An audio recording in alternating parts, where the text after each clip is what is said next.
أعوذ بالله من الشيطان الرجيم. بسم الله الرحمن الرحيم.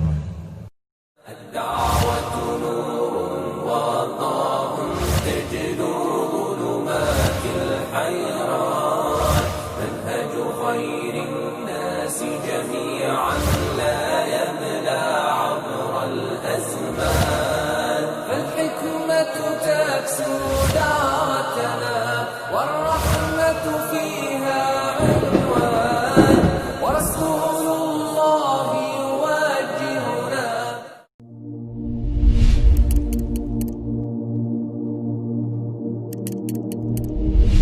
سائل کہتا ہے کہ میں جیو نیوز چینل میں کام کرتا ہوں، تو کیا ایسے ٹیلی ویژن ادارے کے ساتھ مل کے کام کرنا میرے لیے جائز ہے؟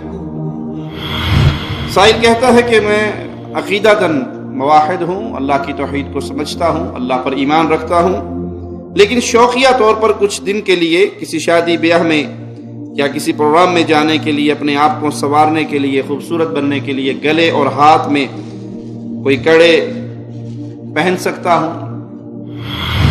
سائل کہتا ہے کہ حدیث میں آیا ہے اگر جوتے کا تسمہ بھی ٹوٹ جائے تو اللہ سے مانگو۔ اب مجھے اگر پیسوں کی ضرورت ہو تو میں اللہ سے مانگوں یا اپنے کسی دوست کے سامنے ہاتھ پھیلاؤں؟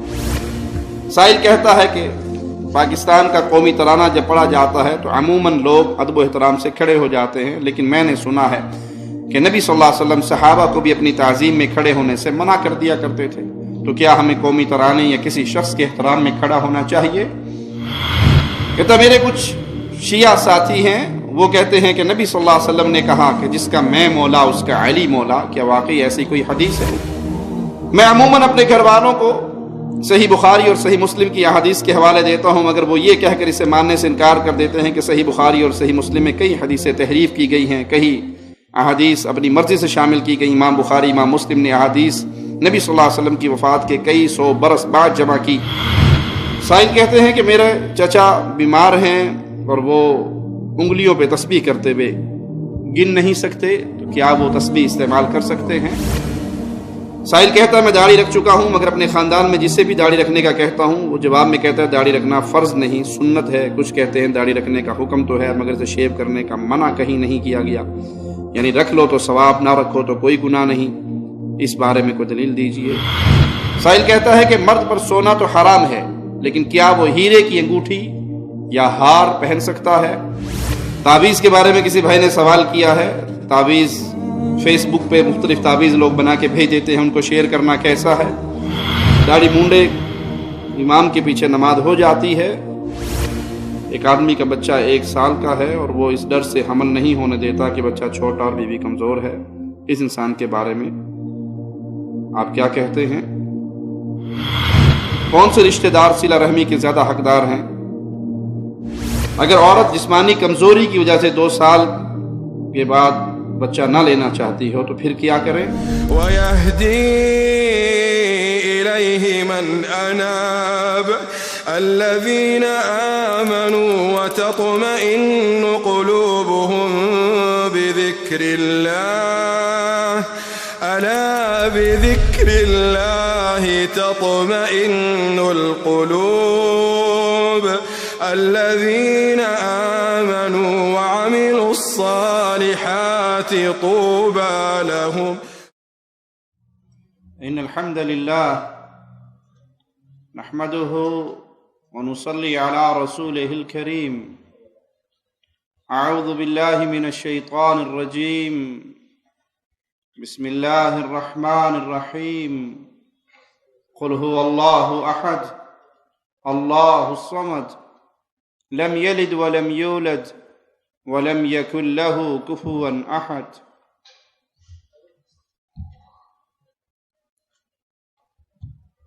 سائل کہتا ہے کہ میں جیو نیوز چینل میں کام کرتا ہوں، تو کیا ایسے ٹیلی ویژن ادارے کے ساتھ مل کے کام کرنا میرے لیے جائز ہے؟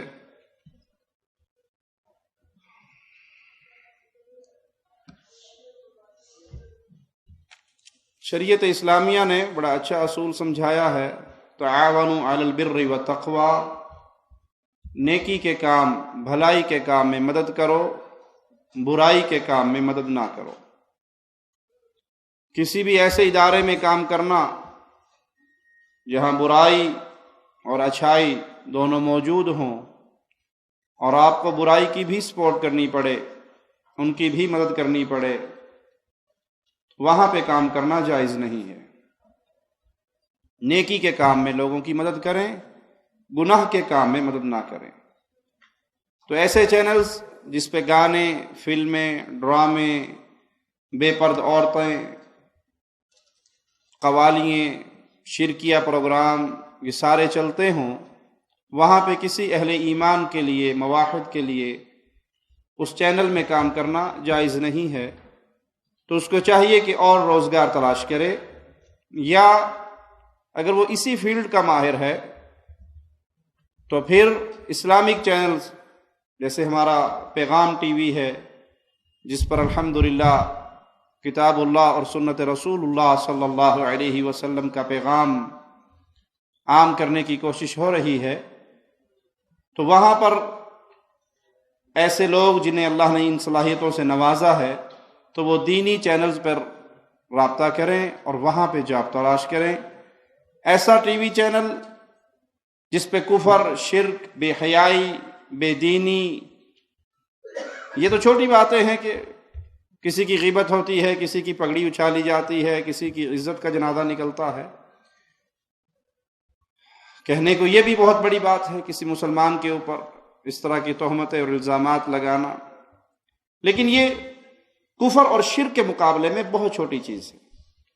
اگر وہاں پہ قوالیاں نشر ہوتی ہیں، وہاں پہ اہل شرک کو سٹیج دیا جاتا ہے اور وہاں پر کفریہ پیغام نشر ہوتے ہیں، اور آپ ایک ملازم ہیں، آپ کو وہ پروگرام ارینج کرنا ہے، آپ اگر کیمرہ مین ہے، ریکارڈ کرنا ہے، تو آپ کے لیے قطعاً جائز نہیں۔ جسے لا الہ الا اللہ کی سمجھ آ جائے، جو توحید کو سمجھ لے، پھر وہ کسی شرکیہ کفریہ پروگرام میں شامل نہ ہو، اس کی مدد نہ کرے، بلکہ اپنی صلاحیتیں اللہ کے دین کو پھیلانے میں خرچ کرے، نہ کہ اللہ کے دین کو مٹانے اور گدلہ کرنے کی تحریک میں حصہ ڈالے۔ سائل کہتا ہے کہ میں عقیدتاً موحد ہوں، اللہ کی توحید کو سمجھتا ہوں، اللہ پر ایمان رکھتا ہوں، لیکن شوقیہ طور پر کچھ دن کے لیے کسی شادی بیاہ میں یا کسی پروگرام میں جانے کے لیے، اپنے آپ کو سنوارنے کے لیے، خوبصورت بننے کے لیے گلے اور ہاتھ میں کوئی کڑے پہن سکتا ہوں۔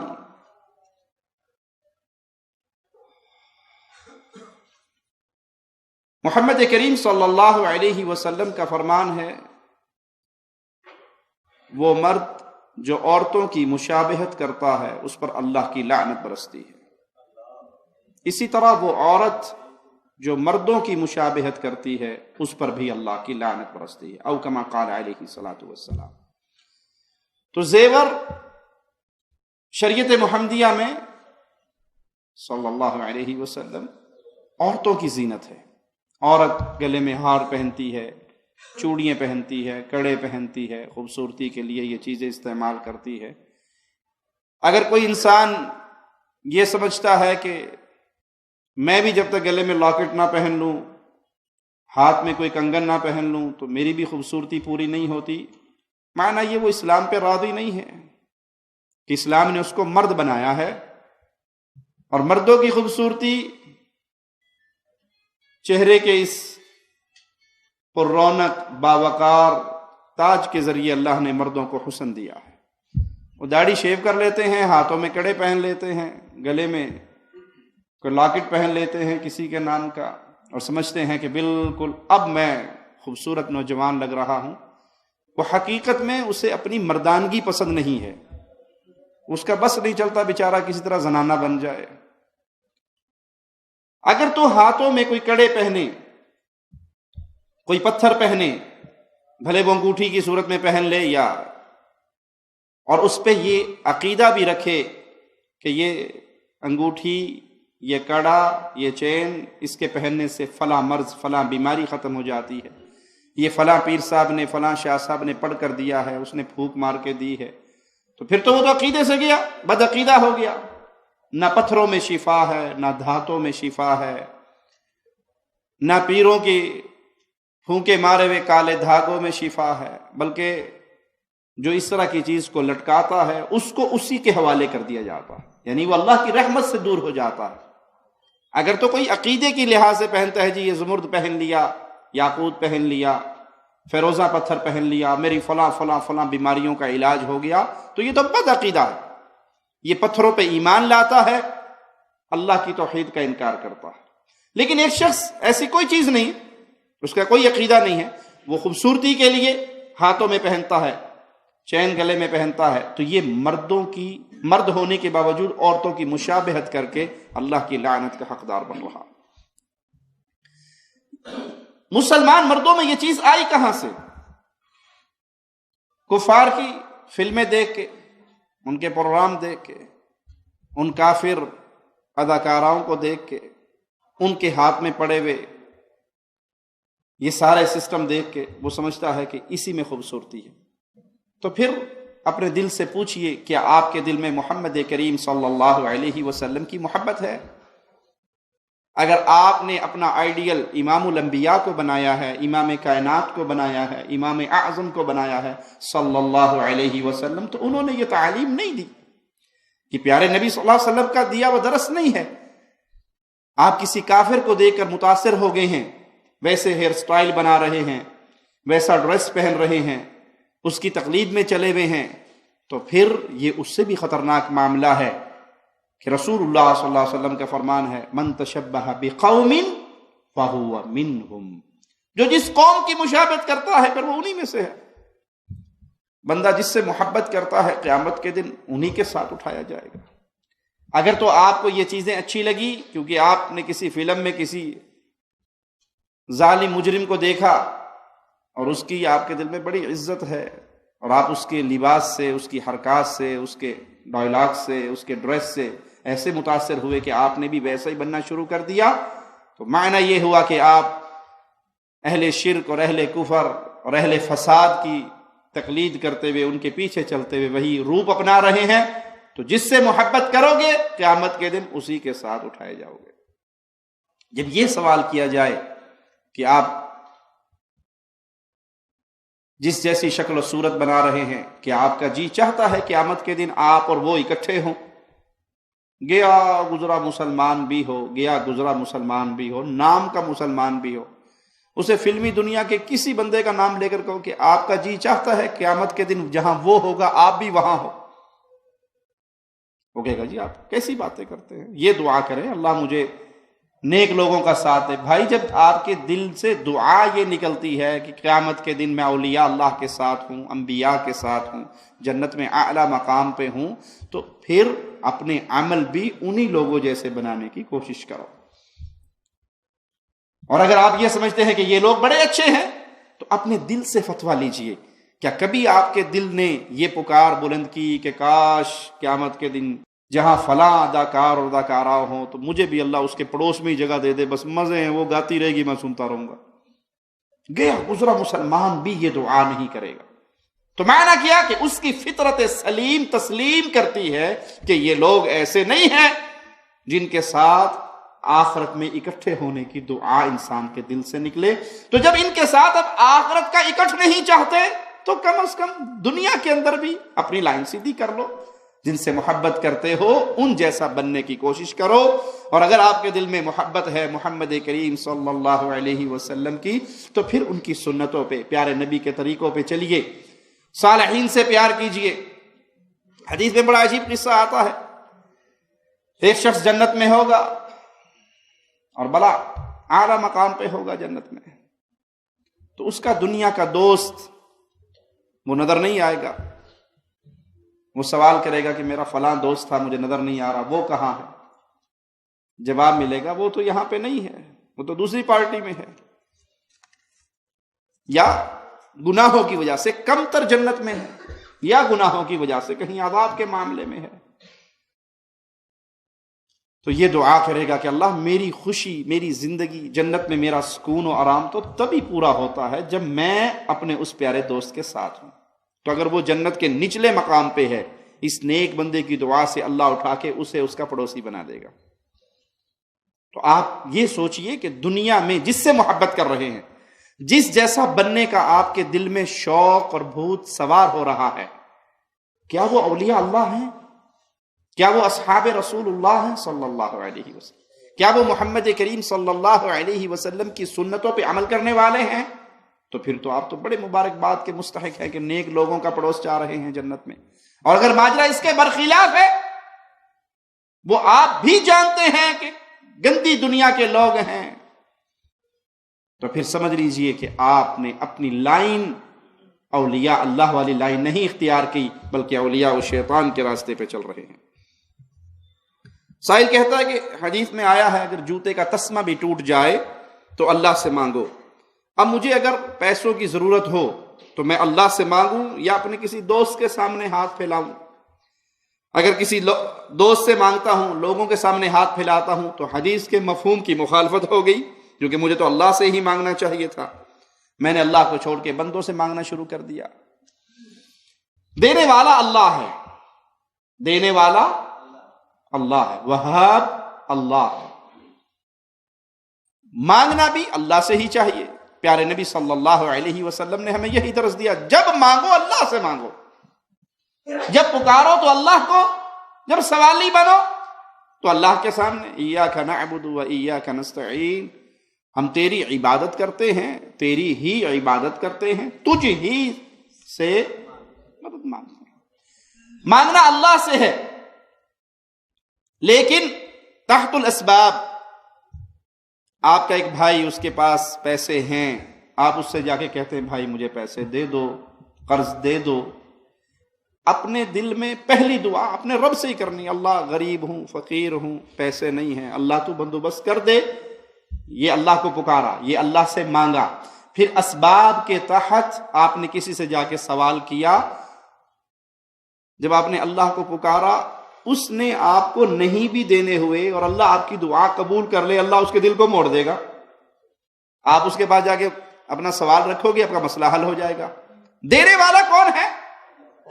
مثال سے سمجھ لیجئے، آپ کے پیٹ میں درد ہے، آپ گولی کھانے لگے، گولی کھاتے ہوئے آپ یہ جملہ کہتے ہیں، اللہ اس تکلیف کو تیرے علاوہ کوئی دور نہیں کر سکتا، میں یہ گولی ضرور کھا رہا ہوں، لیکن میرا ایمان یہ ہے کہ شفا اللہ کے ہاتھ میں ہے، اللہ کا حکم ہوگا تو اس گولی کے کھانے سے مجھے شفا ملے گی، اللہ کا حکم نہیں ہوگا، حکیم کے سونے کے پشتے بھی کھا لوں تو شفا۔ مانگنا اللہ سے ہے، بھروسے اللہ پہ ہے، لیکن اسباب کے تحت کسی بھائی سے آپ یہ کہیں کیا مجھے اٹھ کے پانی پلا دے، تو جائز ہے، لیکن پہلا سوال یہ ہوگا اللہ بڑا پیاسا ہوں، تو اس کے دل میں ڈالے گا یہ میرا مسئلہ حل ہوگا، تو نہیں مسئلہ حل کرنا چاہے گا، سب کچھ میرے پاس بھی ہو تو دریا کے کنارے میں پیاسا مر جاؤں گا۔ دلیل اس کی یاد کر لیجئے، رسول اللہ صلی اللہ علیہ وسلم کے پاس ایک صحابی آئے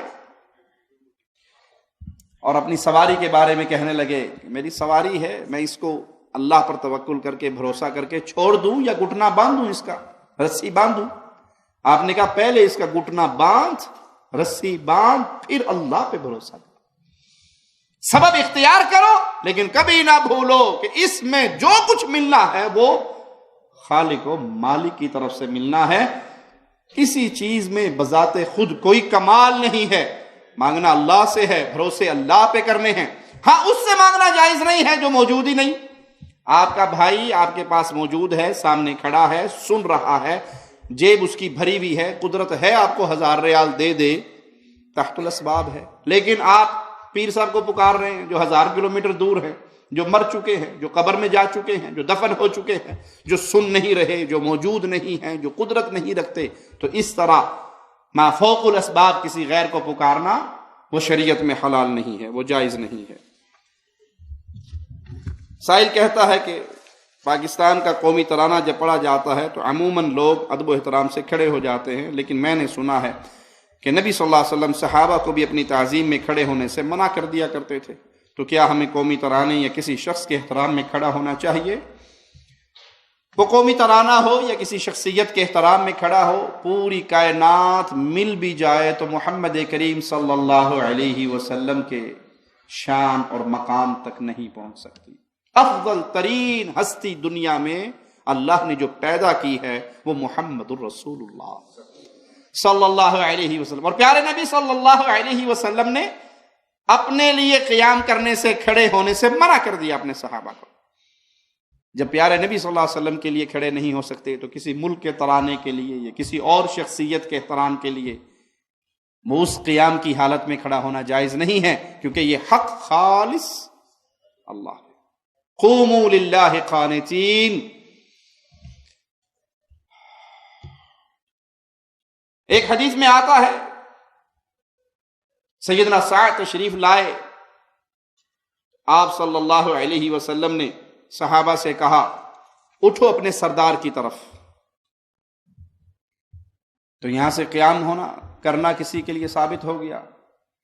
اٹھو اپنے سردار کی طرف کا معنی کیا ہے؟ آپ کا کوئی بڑا، کوئی مہمان، کوئی عالم، کوئی بزرگ آیا ہے، آپ اپنی کرسی چھوڑ کے اس کا استقبال کرتے ہیں، کھڑے ہوتے ہیں، 2 قدم چلتے ہیں، اس کو سینے سے لگاتے ہیں، مصافحہ کرتے ہیں، معانقہ کرتے ہیں، اس کے لیے اپنی جگہ خالی کرتے ہیں۔ یہ سب استقبال اور عزت ہے جو کرنی چاہیے، کوئی حرج نہیں۔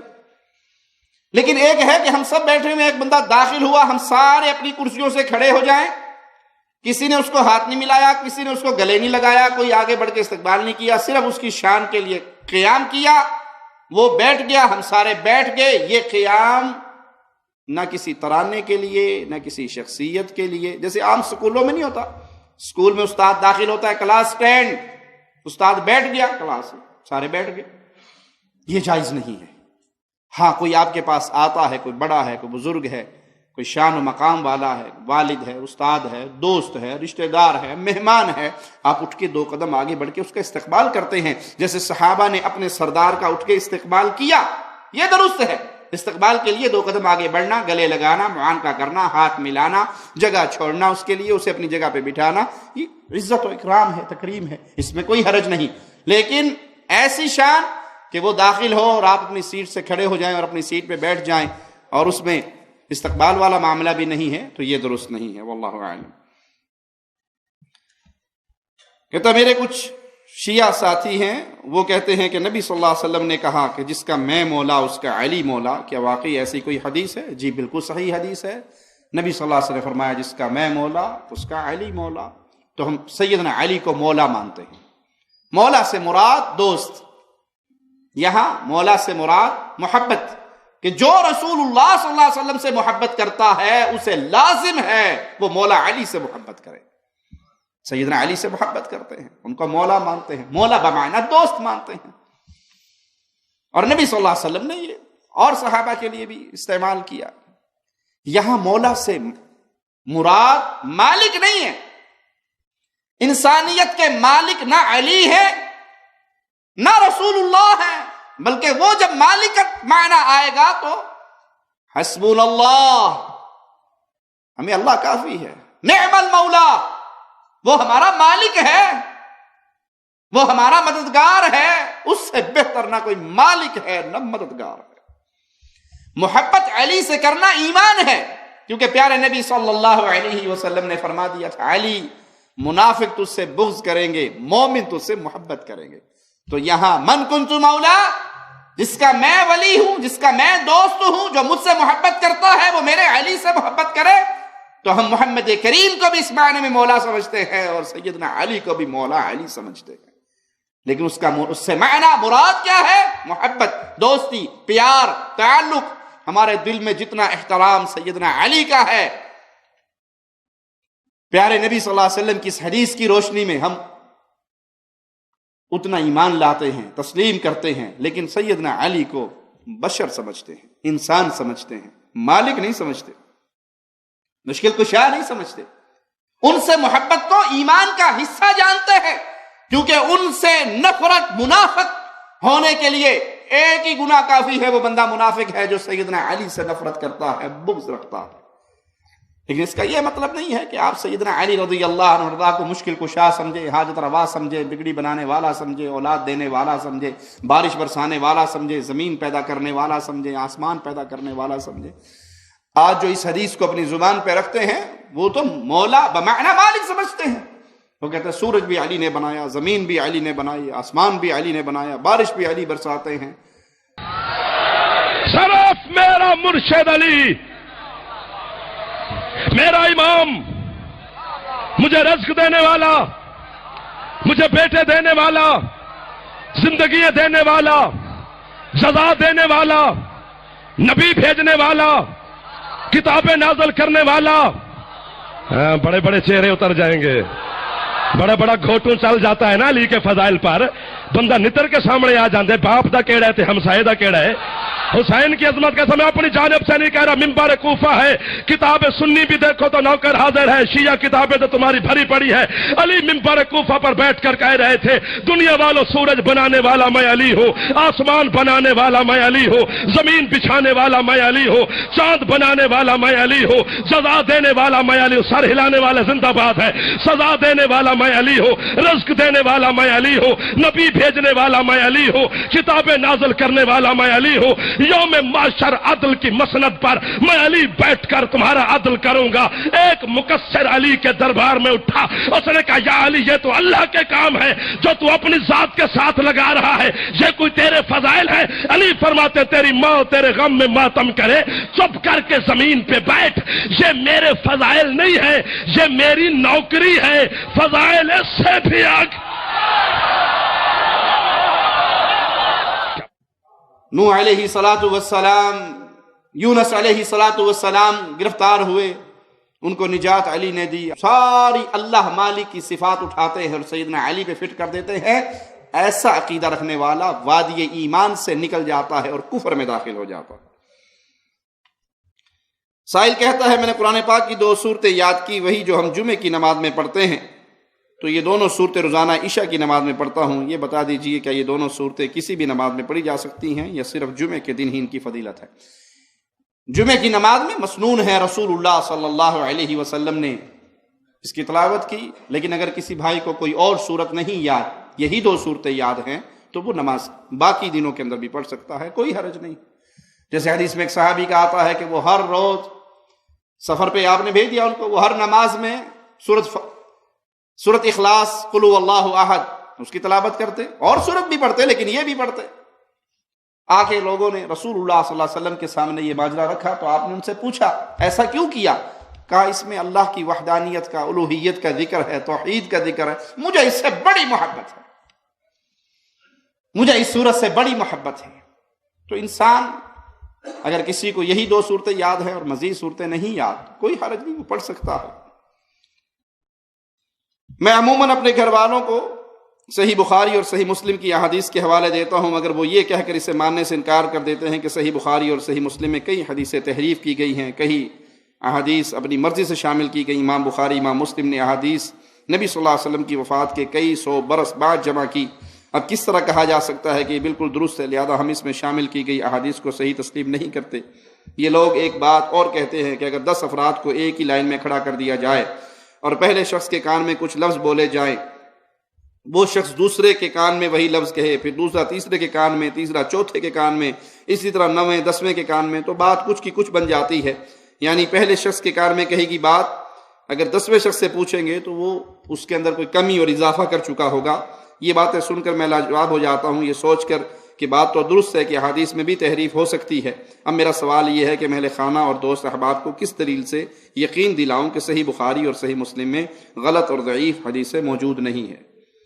یہ شبہ پیدا کرنے والے منکرین حدیث کا ٹولہ ہے، جو حدیث کو ظنی سمجھتے ہیں، انکار کرتے ہیں، جی ہو سکتا ہے ٹھیک ہو سکتا ہے غلط ہو سکتے والی بات ہے۔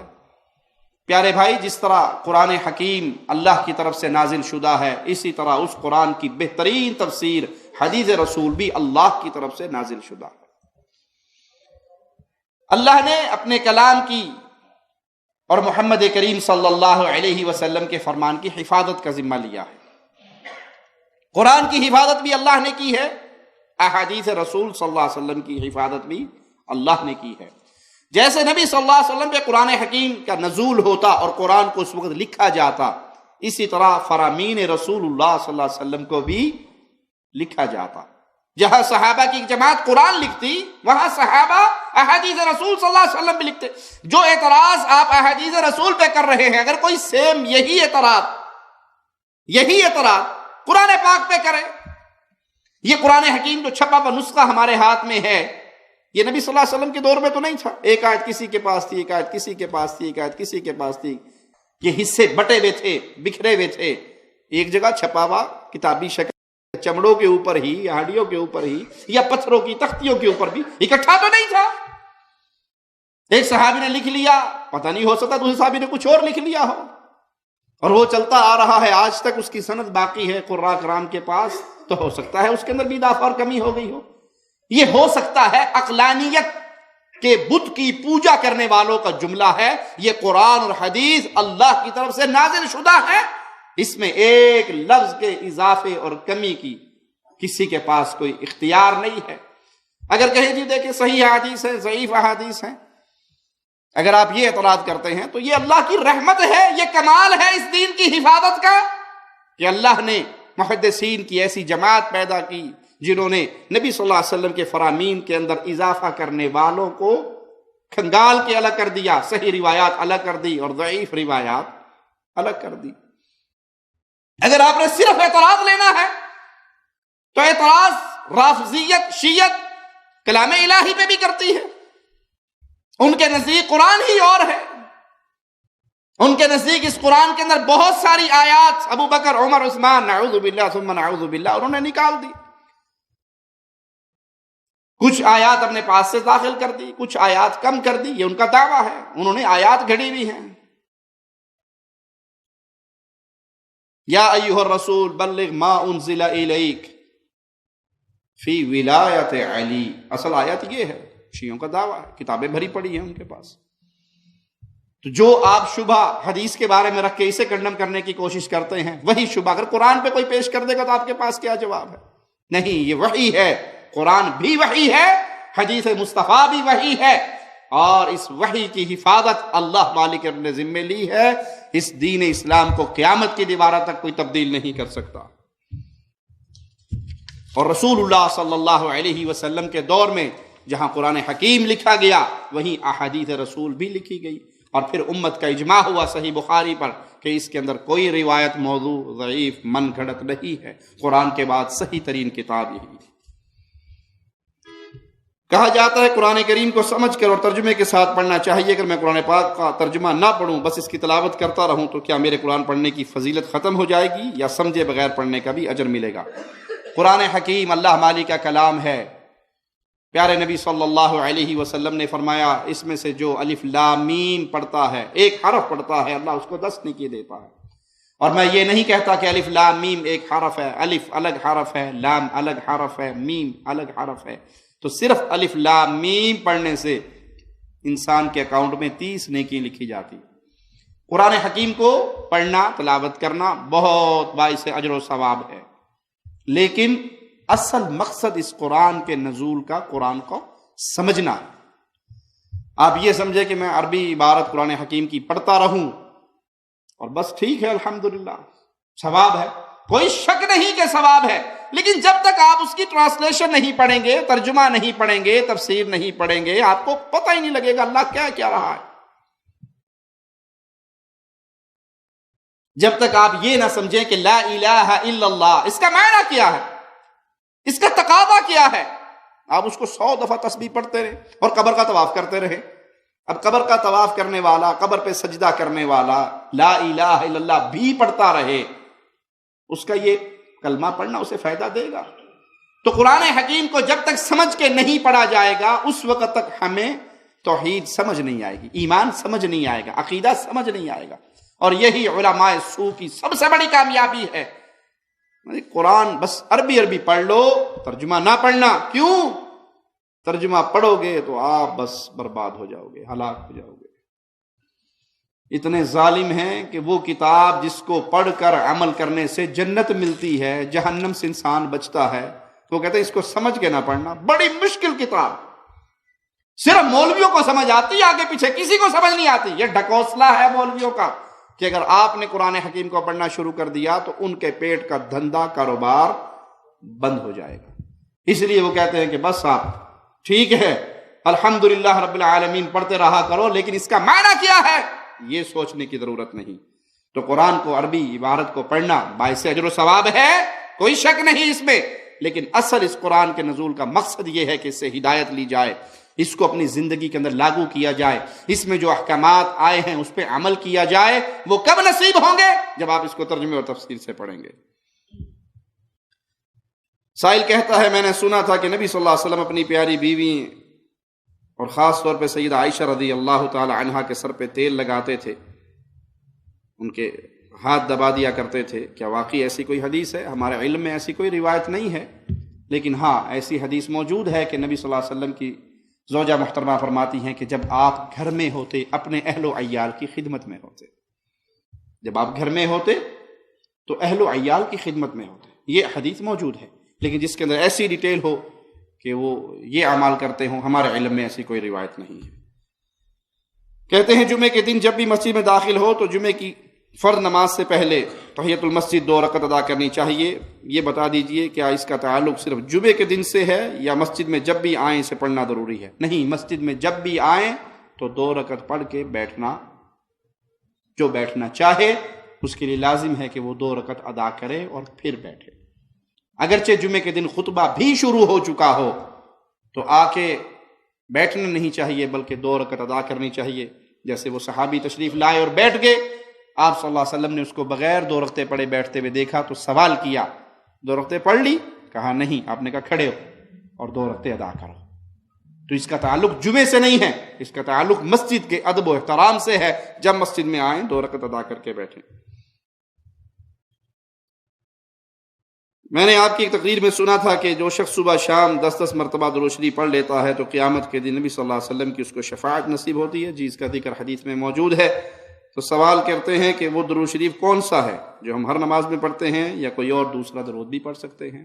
سب سے افضل درود ابراہیمی ہے، وہ پڑھیے، لیکن اور الفاظ کے اندر بھی مختصر بھی اللہم صلی علی نبینا محمد صلی اللہ علیہ وسلم الفاظ پڑھے جا سکتے ہیں، کوئی حرج نہیں، لیکن سب سے زیادہ افضل وہی ہے جو نبی صلی اللہ علیہ وسلم نے سکھایا اور ہم نماز میں پڑھتے ہیں، درود ابراہیمی۔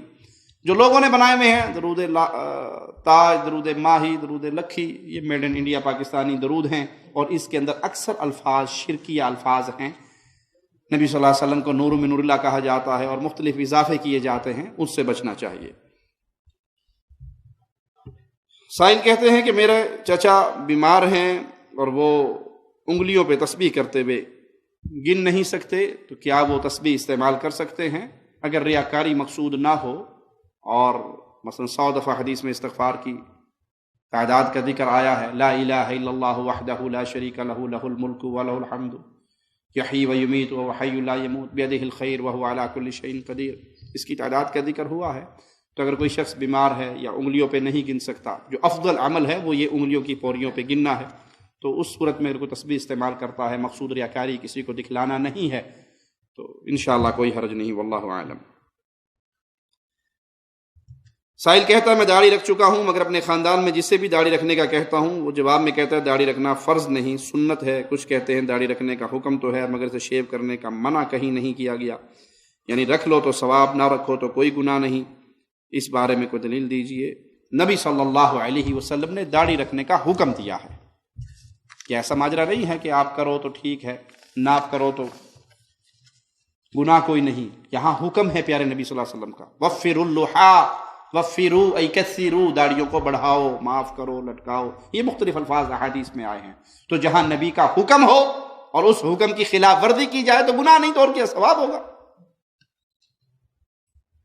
ایک تو ہے کہ آپ صلی اللہ علیہ وسلم نے استغفار کیے، ایک مجلس میں 70 مرتبہ استغفار کرتے، کہیں 100 کی عدد کا ذکر ہے، کوئی کرے گا ثواب پائے گا، نہیں کرے گا ثواب سے محروم ہے۔ لیکن یہاں حکم ہے داڑھی کو معاف کرو، داڑھی کو بڑھاؤ، مشرکوں کی مخالفت کرو، مشرکوں کی مخالفت کرو، مونچھوں کو پس کرو، داڑھی کو لٹکاؤ، داڑھی کو معاف کرو، داڑھی کو۔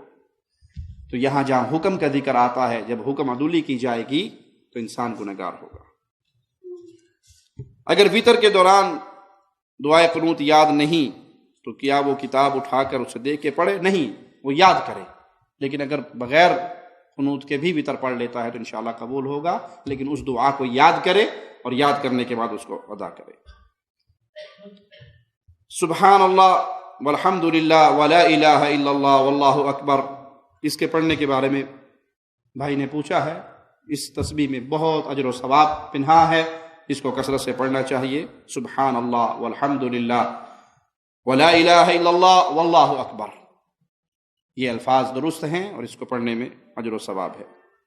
سائل کہتا ہے کہ مرد پر سونا تو حرام ہے، لیکن کیا وہ ہیرے کی انگوٹھی یا ہار پہن سکتا ہے؟ مرد کے لیے سونا پہننا حرام ہے، چاندی کی انگوٹھی پہن سکتا ہے، اور اس کے اندر خوبصورتی کے لیے کوئی پتھر، عقیدہ نہیں، خوبصورتی کے لیے کوئی پتھر لگا دے، وہ ہیرے کا پتھر ہو یا موتی ہو یا کوئی اور چیز ہو تو انشاءاللہ واللہ عالم اس میں کوئی حرج نہیں۔ لیکن سائل میرا خیال سوال کرنے والا بھائی کراچی کا رہنے والا ہے، تو حالات خراب ہیں، کوشش کریں کوئی سستی سی پہن لیں، یہ نہ ہو کہ اس انگوٹھی کے چکر میں کوئی انگلی کاٹ کے ہی لے جائے، ٹھیک ہے؟ تو اس لیے ایسی چیزوں سے بچیں۔ ہار کا بھائی نے سوال کیا ہے، تو مرد کے لیے ہار پہننا جائز نہیں ہے، ہار عورتوں کے لیے ہے، جو چیز اللہ نے عورتوں کے لیے حلال کی ہے وہ انہی کو پہننے دیجیے۔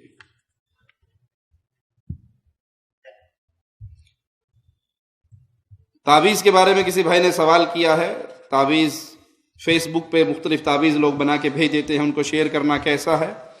غیر شرعی چیز اگر آپ شیئر بھی کرتے ہیں، وہ فیس بک ہو یا کسی اور ذریعے سے، تو اس کا گناہ جب تک وہ چلتا رہے گا آپ کے کھاتے میں آتا رہے گا۔ یہ ہمارے بارے میں ایک کلپ ہمارا کاٹ کے اس سے ایک کٹنگ کر کے انہوں نے بڑا مشہور کرتے ہیں جی، توصیف الرحمان صاحب نے کہا ہے کہ ننگی فلمیں دیکھنا جائز ہیں، انا للہ و انا الیہ راجعون۔ یہ کہنے والے ظالم ہیں، اس طرح کے جملے مسلمان کے بارے میں مشہور کرنے والے وہ کاٹ پیٹ کے کرتے ہیں۔ اصل جملہ جو ہم نے وہاں پہ کہا تھا اس کو پھر دہرا دیتے ہیں۔ ایک شخص کفر کر رہا ہے، شرک کر رہا ہے، ایک شخص گناہ کر رہا ہے، کفر اور شرک کرنے والا کہاں جائے گا؟ ہمیشہ کی جہنم میں۔ اور گناہ کرنے والا یا تو اللہ کی رحمت سے معاف ہو جائے گا یا اپنے گناہ کی سزا پا کے پھر اللہ کی جنت میں چلا جائے گا۔ ایک شخص قبر پہ سجدہ کر رہا ہے یا علی مدد کے نعرے لگا رہا ہے، یہ اسی شرک کی حالت میں مر گیا تو ہمیشہ کی جہنم۔ اور ایک شخص ڈرامے دیکھتا ہے، فلمیں دیکھتا ہے، گانے سنتا ہے، بے حیائی کی فلمیں دیکھتا ہے، گندی فلمیں دیکھتا ہے، اگر یہ توبہ کیے بغیر مر گیا، یہ کبیرہ گناہ کرتے ہوئے مرا ہے۔ کبیرہ گناہ کرنے کا مجرم وہ اپنے گناہ کی سزا پا کے جنت میں ضرور جائے گا۔ جیسے ترمذی کے اندر روایت موجود ہے کہ موحدین ہوں گے، جہنم میں ہوں گے اپنے گناہوں کی وجہ سے، یدرکہم الرحمہ، ان کو اللہ کی رحمت آ لے گی، اور پھر ان کو وہاں سے نکال کے جنت کی ایک نہر میں غوطہ دلوا کے، نہلا کے، چاند کی طرح چمکتے ہوئے چہرے بنا کے ان کو جنت مل جائے گی۔ تو بڑے سے بڑا گنہگار ہو، وہ قاتل ہو، وہ زانی ہو، وہ شرابی ہو، وہ فلمی دنیا میں ڈوبا ہوا ہو، بالآخر کبھی نہ کبھی جنت اس کا بسیرا ضرور بنے گا اگر موحد ہے، اگر توحید ٹھیک ہے، اگر شرک اکبر نہیں کر رہا، غیر اللہ کو نہیں پکار رہا۔ یا ہم نے یہ فتویٰ نہیں دیا کہ یہ فلمیں دیکھو یہ گناہ ہے۔ آپ فیس بک کے ذریعے کوئی غلط چیز، کوئی گانا، کوئی فلم، کوئی بے حیائی کی چیز، کوئی شرکیہ چیز اگر شیئر کرتے ہیں، وہ جتنی آگے پھیلتی رہے گی آپ کا گناہ اتنا ہی بڑھتا رہے گا۔ لیکن ہاں پھر جملہ دہرائیں گے، شرک کی حالت میں کوئی بندہ بیت اللہ میں بھی مرے گا تو ابو جہل نے حج نہیں کیے تھے؟ ابو جہل حاجی نہیں تھا، کہاں گیا؟ جہنم میں۔ شرک کی موجودگی میں کوئی نیکی کام نہیں آ سکتی، توحید کی موجودگی میں کوئی گناہ مستقل جہنم کا ایندھن نہیں بنا سکتا، وہ ضرور اللہ کی رحمت سے معاف ہوگا، سزا بھگتے گا اور اللہ کی جنت میں جائے گا۔ لیکن اس کا یہ مطلب نہیں کہ مولوی صاحب نے فتویٰ دے دیا جی کہ گناہ گار جنت میں ضرور جائے گا تو رج کے گناہ کرو۔ جہنم کا ایک غوطہ ایسے شخص کو جس نے زندگی میں کبھی غم نہیں دیکھا ہوگا، ایک دفعہ جہنم میں ڈال کے اس کو نکالا جائے گا اور اس سے سوال ہوگا دنیا کے اندر کوئی خوشی، کوئی پیارا موقع، کوئی اچھا وقت کوئی ٹھنڈی سانس یاد ہے تجھے؟ کہے گا ساری زندگی اسی طرح جلتا بلتا ہوا آیا ہوں. جہنم کا ایک غوطہ دنیا بھر کی ساری نعمتوں کو بلانے کے لیے کافی ہوگا. اللہ ہدایت عطا فرمائے.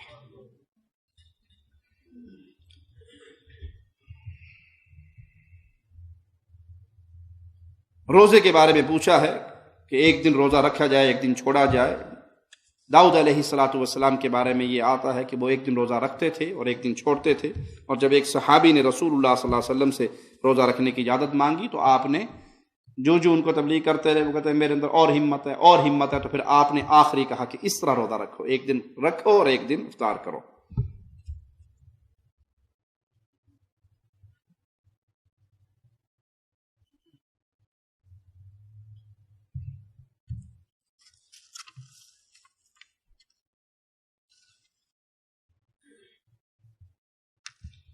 تصویر کے بارے میں کسی بھائی نے پوچھا ہے، جو تصویر مجبوری کی تصویر ہے انشاءاللہ اللہ اس پہ رحمت فرمائے گا اور معاف کرے گا، اور جو شوقیہ تصویریں ہیں ان سے بچنا چاہیے.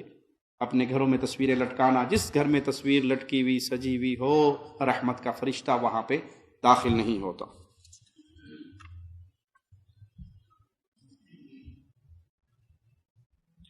کیا نمازوں میں صرف سورۃ فاتحہ پڑھنی چاہیے؟ نہیں، سورۃ فاتحہ کے ساتھ جن رکعتوں کے اندر دوسری سورت ملانے کا حکم ہے تو وہ پڑھنی چاہیے، لیکن فاتحہ ایک ایسی سورت ہے اگر اس کو نہیں پڑھیں گے تو نماز نہیں ہوگی.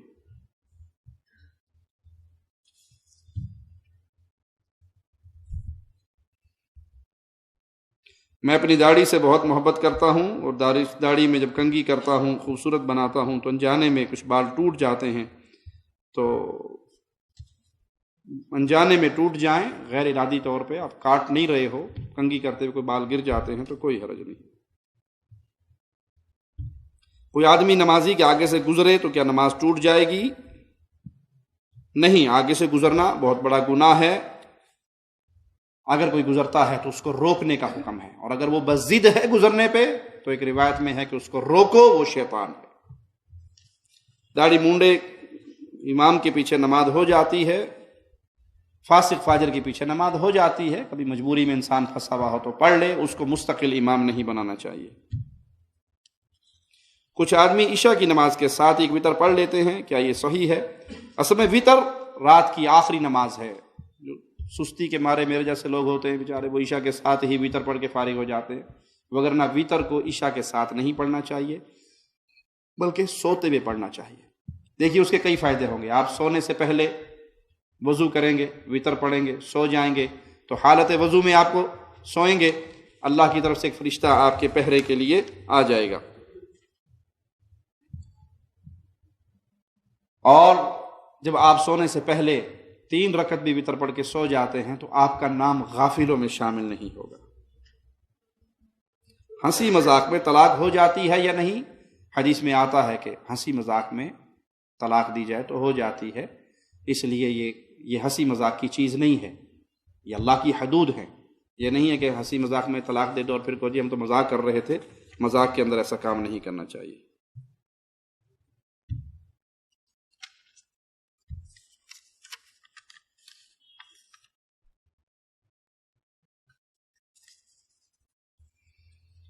مقام ابراہیم کے پاس 2 رکعت نماز پڑھنا، جی اس کا حکم ہے قرآن پاک میں کہ وہاں پہ 2 رکعت نماز ادا کی جائے.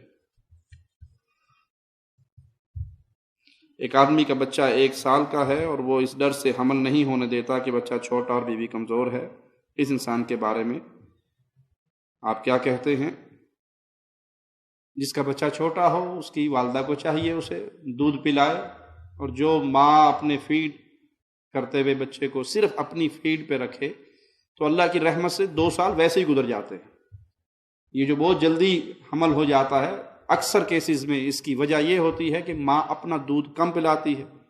وہ نیا دور ہے نا، کہتے ہیں جی ہماری بچہ بھوکھا مرتا مر جائے، میری باڈی نہ خراب ہوئے، زیادہ دودھ پلاؤں گی تو چھاتیاں لٹک جائیں گی، فلاں ہو جائے گا، فلاں ہو جائے گا، فٹنس خراب ہو جائے گی.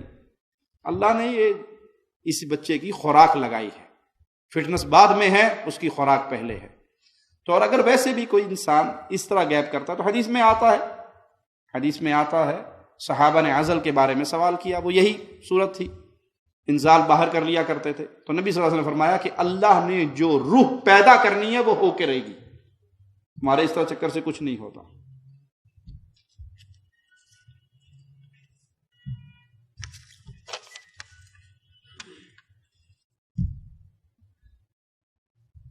چار رکعت والی نماز میں جب آدمی دوسری رکعت میں ملتا ہے اور اتحیات پڑھ کے جب کھڑا ہوتا ہے تو کیا اسے رفع الیدین کرنا چاہیے؟ جی، نبی صلی اللہ علیہ وسلم کی سنت ہے، صحیح بخاری کے اندر یہ حدیث موجود ہے، اسے کرنا چاہیے.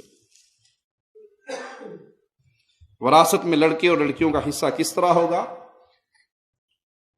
لڑکی کو لڑکے کی نسبت آدھا حصہ ملے گا. وراثت میں سونے پر زکوٰۃ کا پوچھا ہے. 7.5 تولے جب سونا ہو جائے تو اس پہ پھر زکوٰۃ ہے. بعض لوگ یہ سمجھتے ہیں کہ 7.5 کے اوپر جو ہوگا اس پہ زکوٰۃ ہوگی. نہیں، جب 7.5 تک پہنچ گیا تو سارے پہ زکوٰۃ ہے. اب وہ 7.5 رہے یا 8 ہو جائے یا 9 ہو جائے یا 10 ہو جائے تو اس سارے پہ زکوٰۃ دی جائے گی. نماز نبوی کا صحیح طریقہ کیا ہے؟ محمدی نماز ہماری ایک تقریر ہے، وہ سن لیجئے. اب آپ کا یہ ایک سوال ہی ماشاءاللہ 1 گھنٹے کا ہے. یا نماز نبوی یہ کتاب ہے جو دارالسلام سے شائع ہوئی، بیت السلام سے بھی شائع ہوئی. ڈاکٹر سید شفیق الرحمان کی بڑے بھائی ہیں میرے حافظہ اللہ، وہ لے لیجئے، اس کو پڑھیے، اور اس میں نماز کا مکمل طریقہ صحیح احادیث کی روشنی میں بیان کیا گیا ہے. گاڑی ماہانہ قسطوں پہ لینا کیسا ہے؟ اگر اس قسط شارٹ ہونے کی صورت میں آپ کو پلنٹی دینا پڑتی ہے تو یہ سود ہے، اور اگر وہ 2-3 قسطوں کے بعد گاڑی آپ سے لے لیتے ہیں تو پھر علماء کا یہی قول ہے کہ وہ ٹھیک ہے. کون سے رشتہ دار صلہ رحمی کے زیادہ حقدار ہیں؟ والدین کی طرف سے آپ کی والدہ کے رشتہ دار، آپ کے والد کے رشتہ دار، آپ کا داد کا، آپ کا نان کا، یہ صلہ رحمی کے بہت زیادہ حقدار ہیں. خاص طور پہ جب ماں باپ فوت ہو جائیں تو ان کے رشتہ دار، ان کے دوستوں کے ساتھ نیکی کرنا بہت بڑا ثواب کا کام ہے.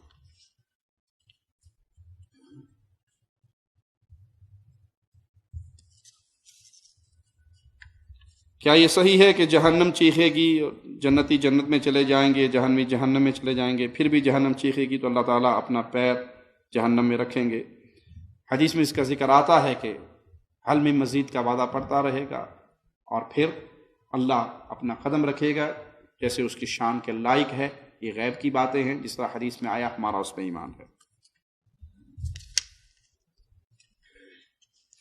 کیا لڑکی ولی کے بغیر نکاح کر سکتی ہے؟ کورٹ میرج کیا حقیقت ہے؟ کورٹ میرج زنا ہے، بدکاری ہے، بے حیائی ہے. ولی کے بغیر نکاح نہیں ہوتا. ولی کے بغیر نبی صلی اللہ علیہ وسلم کا فرمان ہے، نکاح نہیں ہوتا. نام کا شخصیت پہ کیا اثر پڑتا ہے؟ کیا کوئی نام کسی کے لیے برا ثابت ہو سکتا ہے؟ ہمیں اپنے بچوں کے نام کیسے رکھنے چاہیے؟ یہ مشہور ہے کہ نام رکھا کسی بچے کا، بچہ بیمار لگ گیا، جی یہ نام بدلو، نام پا رہا ہے منڈے تے نام پا رہا ہے، انہوں نام بدل دو. تو یہ میڈ ان انڈیا پاکستان رسم ہے. کسی نام کی وجہ سے کوئی بیمار نہیں ہوتا، یا کسی نام کی وجہ سے غیر شرعی نام نہیں رکھنے چاہیے.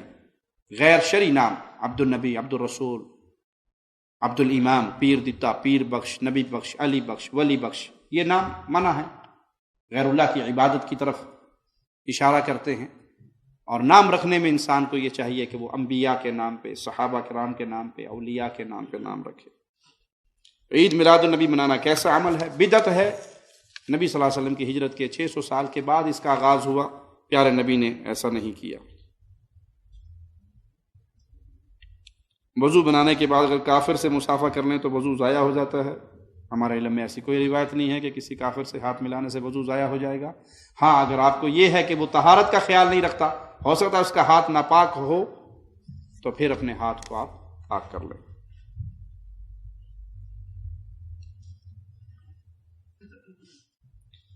اگر عورت جسمانی کمزوری کی وجہ سے 2 سال کے بعد بچہ نہ لینا چاہتی ہو تو پھر کیا کریں؟ اگر تو ڈاکٹرز کا بورڈ بیٹھ کے یہ فیصلہ کرتا ہے کہ یہ عورت اگر پریگننٹ ہوگی تو اس کی ڈیتھ ہو جائے گی، اس کے لیے، اس کی صحت کے لیے، اس کی زندگی کے لیے اب اس کے لیے ایسا ممکن نہیں ہے، تو پھر وہ جو سسٹم بند کروانے کا معاملہ ہے اس کی اجازت ہے. لیکن اگر وہ یہ سمجھتی ہے کہ میں کمزور ہوں تو دیسی گھیو پلاؤ، دودھ پلاؤ، شہد کھلاؤ، طاقت کی چیزیں کھلاؤ، ٹھیک ہو جائے گی، کوئی حرج نہیں ہے. کمزوری کو بہانہ بنا کر اولاد سے پیچھے ہٹنا یہ درست نہیں ہے۔ کیا نبی کریم صلی اللہ علیہ وسلم اپنی قبر مبارک میں زندہ ہیں؟ پیارے نبی صلی اللہ علیہ وسلم دنیا سے فوت ہو کے اللہ کی جنت میں منتقل ہو چکے ہیں۔ آپ کی قبر مبارک جنت کا باغ ہے۔ آپ اپنی قبر مبارک میں آخرت کی زندگی کے ساتھ زندہ ہیں، برزخ کی زندگی کے ساتھ، دنیا کی زندگی نہیں۔ ہمیں آپ کی زندگی کا شعور نہیں، آپ کو ہماری زندگی کا شعور نہیں۔ آپ کی قبر مبارک جنت کا باغ ہے، آپ اللہ کی جنت میں ہیں۔ یہ غلط عقیدہ ہے کہ وہاں کوئی قبر پہ جائے سلام کرے تو آپ جواب بھی دیتے ہیں، کسی پیر صاحب کے لیے ہاتھ ملانے کے لیے ہاتھ بھی باہر نکالتے ہیں۔ یہ سب اپنے پیروں فقیروں کے لیے گھڑی ہوئی قصے کہانیاں لوگوں نے بنا لیے ہیں، اس کی کوئی حقیقت نہیں۔ آپ اپنی قبر میں زندہ ہیں آخرت کی زندگی کے ساتھ۔